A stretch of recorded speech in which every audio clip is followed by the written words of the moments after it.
Are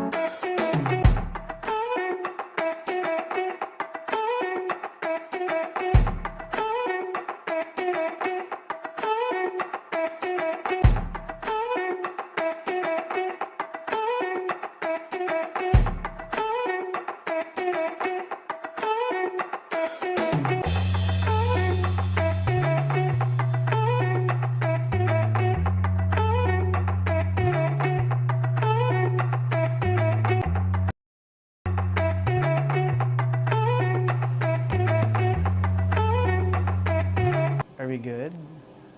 Hi, everyone. Welcome to another edition of the BU series on YouTube. We are your friends from BSA Solutions. We are a proud recipient of the Great Place to Work Award for 2 years now. As always, my name is Nico.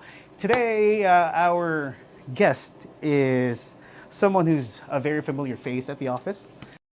Help me welcome Alex. Hi. Let's give Alex a round of applause, everyone in the room. Here you go. Hello, everyone. It's me again and again and again.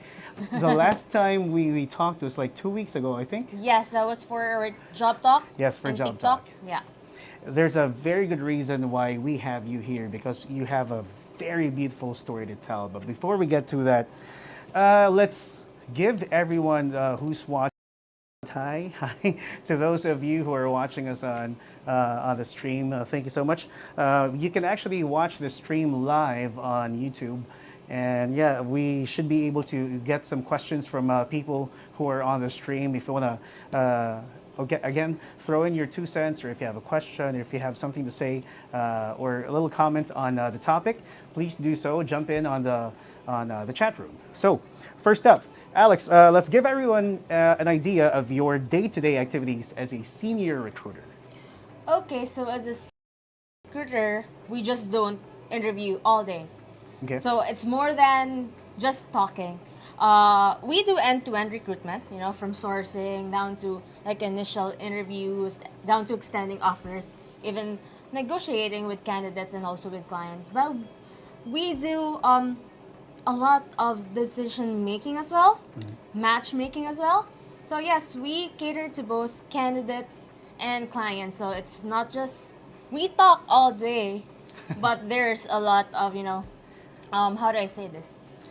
Yeah, decision making and matchmaking. We tailor fit our process to specific clients, and also we make sure that we hire the best talent for our clients. So pretty much, it's talking with a purpose, making Yes. sure that clients, on the client's end and on the associates end, everything is clear. Everything is calibrated that way. Once the jobs come in, it's gonna be streamlined. That's right. so to speak. So yeah. By the way, congratulations! Another round of applause for Alex, everybody, for being elected as the president of our Toastmasters Club. Yay! How do you feel about that, Miss President? Thank you so much, Sir Nico. I will be honest. The first time that I heard about the news, I was scared.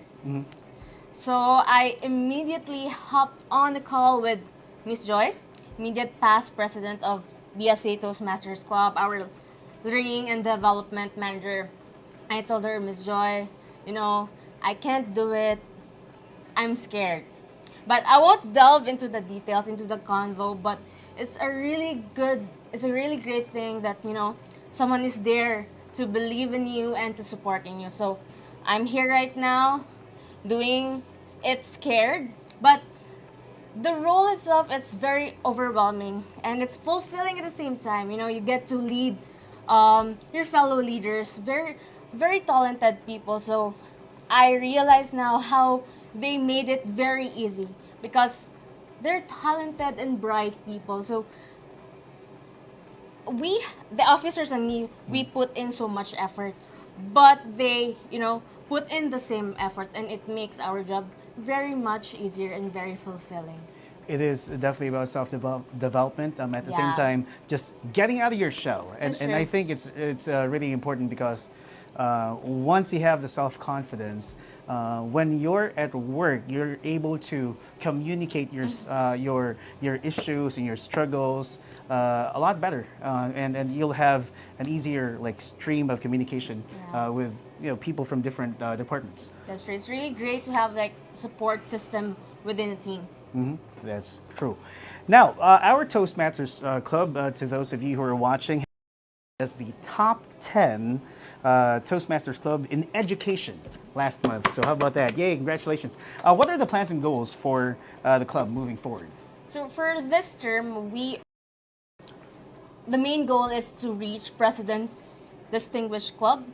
So aside from that, we our vision is to nurture everyone's growth. Like we nurture the leaders in them, make them more confident in speaking, and basically nurturing the talent within them. So hopefully before the year ends, I mean the term ends, we can reach President Distinguished Club. Hopefully, let's cross our fingers on that. Of course, with your help and with your guidance, pretty sure everyone's going to be, joining, on the up and up. So that's something to look forward to. Alex, in your inaugural speech as the president of the BSA Toastmasters Club a few months ago, you moved so many people with your story of resilience and courage that is being diagnosed. This one I did not know. You were diagnosed with an autoimmune disease. You were comatose? Yeah. That's crazy. And then you had to read everything. And when we say everything, she had to relearn everything. Can you give us a great idea about like what exactly happened? So this will be quite, a very long story. Yes, but we are definitely here to listen. So let's go. So one good thing about this disease or about this illness is that I don't remember anything, even a okay. bit. So when I received this invitation to talk about this, my experience, I had to consult my friends and especially my mom, who gave me a 3-page write-up. So I read it, I had to summarize it, and I asked my friends what happened, and I just couldn't take it because I really didn't have any idea, like the very specific situations and all. So just to start, the symptoms started with a very high fever, with a Okay. weird buzzing in my ear. As I asked my friends, they told me that I was complaining about this certain buzz in my ear, that it's we thought that it's like there's something wrong in my eardrums or something. Okay, before that, let's paint a picture. Where were you? Were you at the office? Were you at outside? Were you out and about? So this was summer after first year of college, 2015. This was May.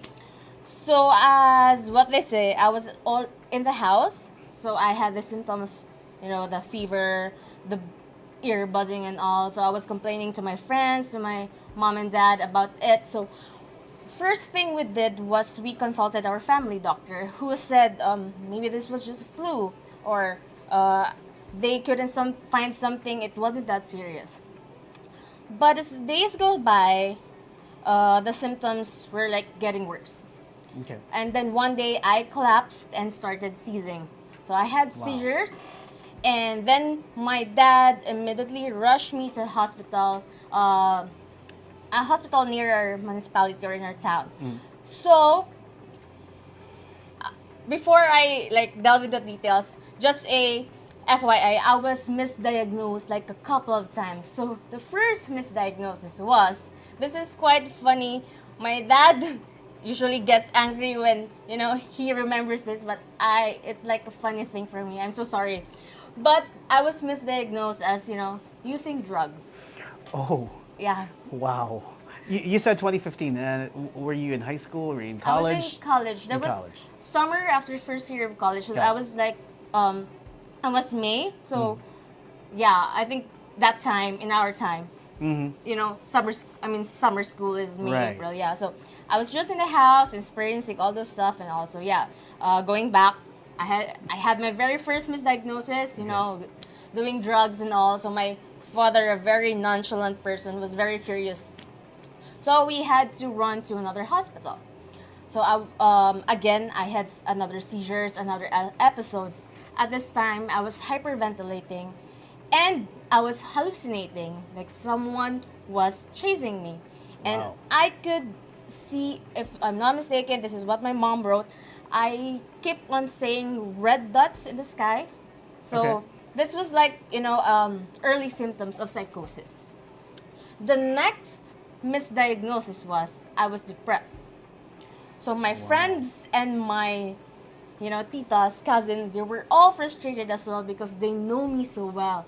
I am the kind of person who just laugh things out. Right. So my mom didn't accept that. They still keep on looking for, other doctors to look at me. And then we have one relative who has um, a a friend. Not quite sure with the details, but she's a neurologist, one of the best in Cebu. She called my mom. My mom was in Manila working. She called my mom asking her about my symptoms and all. My mom said, "Oh, she has seizures multiple times a day, hallucinations and all." And the first thing the doctor had me tested was to draw a clock. Okay. So I did draw a clock, and all numbers were on the right side. Oh. So that's when the neuro said, this is encephalitis. So by the way, guys, anti-NMDA encephalitis is like your brain is literally on fire. Your immune system is attacking your brain. So that's why, Oh. everything was crazy. Like my right brain was swelling, which affects the left The left part of the part body. of the Yeah, body, yeah. yes. Right. So from there, that was more than a month. Finally, I was diagnosed. But the doctor said I couldn't receive the medicine for encephalitis without curing my pneumonia. So yeah, I did catch Oh, the so you had pneumonia while having yeah, encephalitis. because Okay. I was bedridden like the whole time. Right. And then there, as they couldn't, give me the medicine yet, I fell into a coma. Okay. And then there were this was like few weeks to a month, and I wasn't getting any healthier. Nurses say that I won't able to survive. My mom remembered my tita calling her, Sandra, you have to go home. The nurses and doctors said Alex might not survive in the next few days. It So got that bad. yeah, That bad. Okay. yeah, because Whew. I'm in a coma, unresponsive and all. They feed me using the tube. So yeah, my mom had to book her ticket because she wanted to see me the last time. But before she could board on the plane, my older sister, she sent my mom a video of me holding a balloon and saying hi. So, um, after like a month of being comatose, I just suddenly woke up and just said hi. Whoa. Yeah, it was, I don't know, it is a miracle, okay? Wow. That it's quite I don't know how do I describe this? It's quite very um emotional right now Yeah, knowing yeah. all of this. So yeah, they started me with the medicine and all, with the seizure medicine, the and also for the psychosis. So that's when my therapy started, because I couldn't walk. Oh. I couldn't remember my name, my mom's. I couldn't remember my mom's name, my father's name. Didn't remember all of my friends. So, and then I remember But do when you remember yourself though? Like like yourself? my mom said I couldn't remember my name. So that's I'm so sorry, guys. This is so confusing because I really don't have any memory about what happened. So the one thing I could remember is I just woke up. It was August, and I asked my mom, "What happened? Why am I not in school?" That's like the first paragraph that my brain ever recorded after the sickness. So my mom explained to me, you were sick, and then in all of this, and then this happened to you, and I just cried. And then my mom said, you have to drop out of college because as what your doctor says, as what your neuro said, you couldn't make it. You might have a relapse because it was too much. I can get I get easily overstimulated. I get easily overstressed and all. But I did beg my mom and my neuro to please let me finish college. Please let me try. If this doesn't work, I'll stop. But here I am now, senior recruiter here in BSA, graduated BS Psychology 2020. A little late, but Yeah. I did it. So you were supposed to graduate which year? Supposed to be 2018. 2018. So a 2 year delay, but very understandable because of what Yeah. happened to you, though. When you were able to, or when your parents were able to talk to the doctors, were they able to like pinpoint like exactly the reason why this happened, or what were the triggers? Or was it stress related? Was it because of school? That still remains a mystery. Still a Sir Nicole. mystery. No traces yet. Wow. All we know is like one day my immune system decided to just attack my brain. That is crazy. Now let's talk about the process when you had to like relearn like how to talk, how to walk, and everything. How long did that take? It took me almost 1 year and a half. I remember I was renewing my passport Yeah. and I couldn't write. I have to sign Yeah. You had to sign a little. yeah. So all I did was cry Oh. in the agency, and then my mom had to explain, I'm so sorry, she has been sick. So the agent, or how do I call them, agent, the employee, yeah, the employee. the employee, they consoled me, and what they did was they like poured powder on the thing that you sign on. Yeah. So yeah, it was very hard, because I really know myself. I know how to do this. I know how to write. I love writing.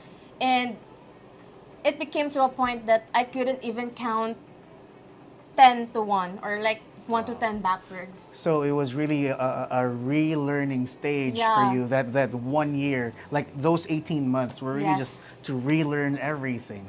The hardest thing is I was always frustrated whenever I get to relearn things because it's in my mind. I know that I know this. I know that I can do this, but why can't I? So aside from the struggle and the physical things, it's always a battle with my mind Yeah, as well. it's a mental battle too. Yes, it's a and mental think battle. about it. If it was an uphill battle for you, I believe your family also had like the hardest time seeing all of this. But for sure, we're glad that you pulled through, and I'm glad that your family was there with you like through and Yeah. through.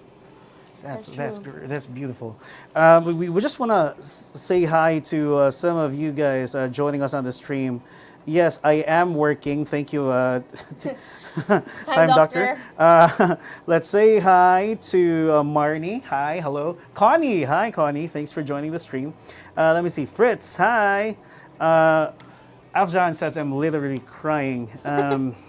'Cause, yeah, I know this is definitely inspirational, and it's my first time to actually see someone who's had this like episode in their life. But then this is a success story because look at her. She's now a senior recruiter, so that means whatever difficulty you have, you can always find a way to like pull back and pull yourself back, and then emerge successful at the end of the rainbow, whatever your rainbow is. Let's talk about on the flip side, because I know this, be it a very stressful and difficult time in your life, for sure there had to be something that inspired you, something that moved you to like, I need to get away from this this stage I have in my life for me to be able to regain to regain all the the the good things I've had over time. Yeah. What inspired you? What made you decide like, hey, I need to get out of this hospital bed. I need to get back and regain the Alex that that once was. Sriniko, I really owe it to my younger self. I just know, I remember how ambitious she was, how full of dreams she was. So I had to take a chance. So I had to try because at that at those times I was also losing some people, but I don't blame them. The sickness really got the best out of me. I mean, they it it showed the worst in me. The anxiety was bad. The panic attacks were bad. I thought everyone was after me. So I don't really blame all the people or all my friends who have like close contact with me. I appreciate them. But yes, it was really a hard time. So I can say I owe it to all of my family, my friends, to my younger self, to my dreams. I have always been ambitious and I don't know. Question. I just want to chase the dream. Question though.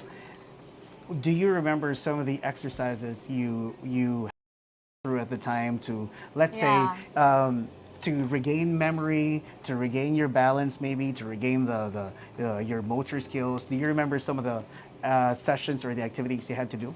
Yeah, so first one was to count 1 to 10 backwards, Okay. and then next is 20 backwards. Um, Recite all the planets, Oh, spell my name, and guys, my name is long. Okay, Alexander Luis Perez Pascua. So yeah, so imagine me as a toddler with like an adult body. So yeah, the mind is a toddler. So yeah, that's the struggle. And one, for the writing, I had to um, hold my pen and write my name like 100 times just to, work on the grip, like work on my, also with my balance and all. So yeah, so it's just like I'm a toddler once again. so imagine that. And how young were you at that time when you did all these? I was 17 going to 18. So imagine that you're already at that age, and at that age you're already expected to know all these things, and you had to Yeah. redo everything like you were a toddler, like you said. So, wow, that's if that is not inspirational, I don't know what is, man. How about a big hand for Alex, everybody? That's Yes. crazy. So, Alex, yeah, I hope this is something that you are going to watch or rewatch later. That way, you will have a great idea or a great grasp of how brave and inspirational Alex is. Back to your role as a senior recruiter. Actually, we just have a few more questions. What is the X factor that must have to stand out from the rest of the pack?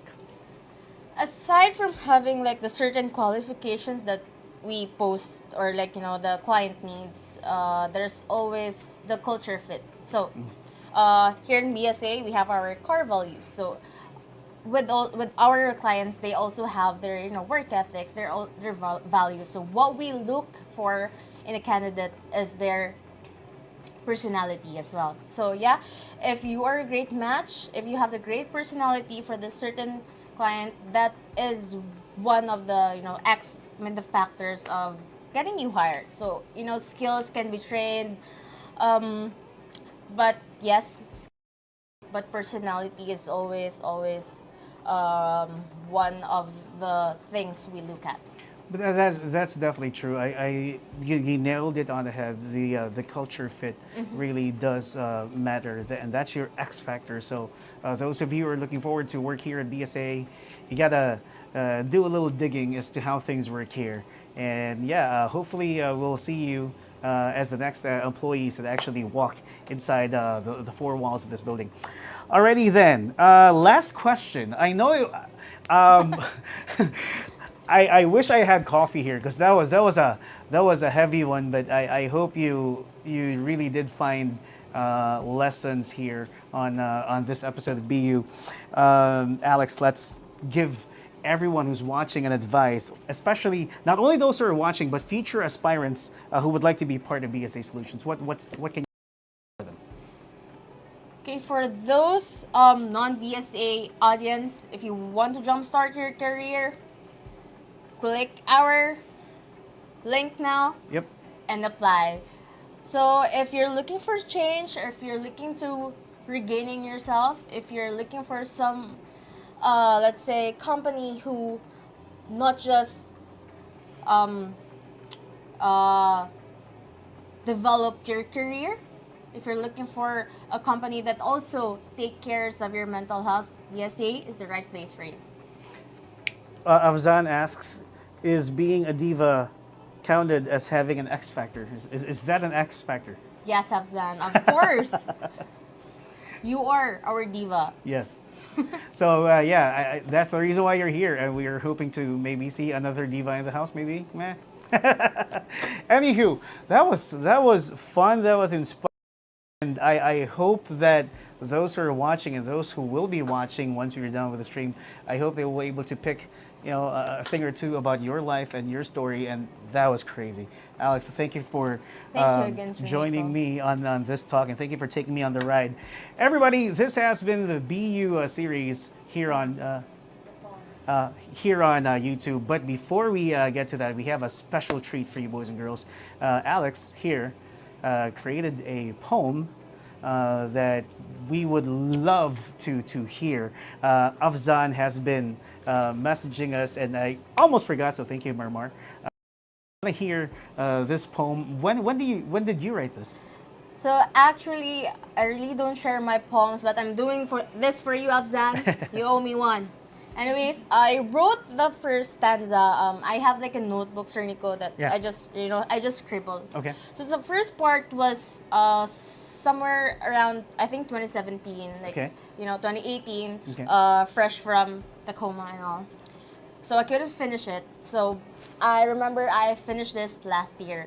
Oh, great. Let's hear it. Guys, please don't judge me. So, okay. She was sunshine during the summers, or the spring full of life and flowers. A lone pen as her confidant in her tool, her words as vibrant like her soul. And then suddenly, a wind of change blew. She fell and became autumn too. Her words, like falling leaves, began to wither. The voice of her soul became nothing but weaker. The life in her eyes has gone to a snooze. Slowly she has become winter and blues. But she is as strong as ice in the frozen days. Trapped in her mind, yet there she stays. A spark of hope around has set her free. Her shine is back, not fully, but with glee. Pick up her weapon, the mighty pen, scribbled here and there, again and again. The frost has melted, and like a tree reviving, she stretches her limbs and roots strongly surviving. She is always like the seasons, changing but always true. She grows, she fades, and always renews. Wow, perfect. How about that to end our session? That was great. It was really just talking about the seasons in your life, Alex, and how she was able to pick herself up from the crazy episode that was, and now you have regained that smile, that bravado, that persona, and you're as successful as anyone can be. So there, the future is definitely on the up and up for you. Congratulations. How about a big hand for Alex, everyone? Thank you so much, everyone. And this has been another edition of the BU series on YouTube. Hey, we're your friends from BSA Solutions. We are a proud recipient of the Great Place to Work Award for 2 years now. This has been Nico. We'll catch you on the next episode. Peace.